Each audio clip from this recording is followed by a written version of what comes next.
மலேசியால வந்து பயங்கரமா கொண்டாடுவாங்க. மலேசியா, சிங்கப்பூர், அதுக்கப்புறம் இந்த ஆஸ்திரேலியா, அதாவது ஐரோப்பிய நாடுகள்ல வந்து முருகன் வழிபாடு வந்து நெறைய தொடர்ந்து நம்ம பார்த்துட்டு தான் வரோம்.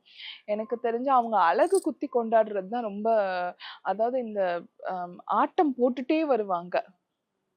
அந்த அலகு குத்தி அவங்க வந்து ஆட்டம் போட்டுட்டே வர்றது எனக்கு ஒரு நிமிஷம் பார்க்கும்போது படபடப்பாவும் இருக்கும், அதே சமயம் ஆச்சரியமாவும் இருக்கும்.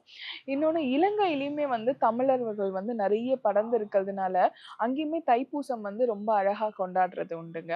இன்னொன்னு மலைவாசி மக்கள் வந்து தைப்பூசத்தை வந்து அவங்க வந்து ஒரு பாரம்பரிய பண்டிகையாவே கொண்டாடுவாங்க. இன்னொன்னு அதுக்கப்புறம் இந்த டாக்டர் ட்ரீட்மெண்ட்ஸ் எல்லாம் எடுத்துக்க மாட்டாங்க.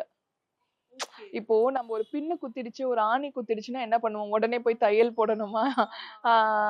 அதுக்கப்புறம் அதுல கிரீம் வைக்கணுமா? மருந்து தடவணும்லாம் சொல்லுவோம். தைப்பூசத்துக்கு அவ்வளவு பெரிய அலகெல்லாம் குத்துவாங்க, வேல் வச்சு. ஆனா யாரும் போய் ட்ரீட்மெண்ட் எடுத்தது நான் இது வரைக்கும் பார்த்தது கிடையாது. திருநீர் வைப்பாங்க, சந்தனம் வைப்பாங்க. அதுக்கப்புறம் வந்து ஐயங்கிட்ட இருந்து எதனா எண்ணெய் வாங்கிட்டு வருவாங்க. அந்த எண்ணெயை பூசி ஆற வைப்பாங்க. மயில் தோகைனால சில பேர் வருடுவாங்க.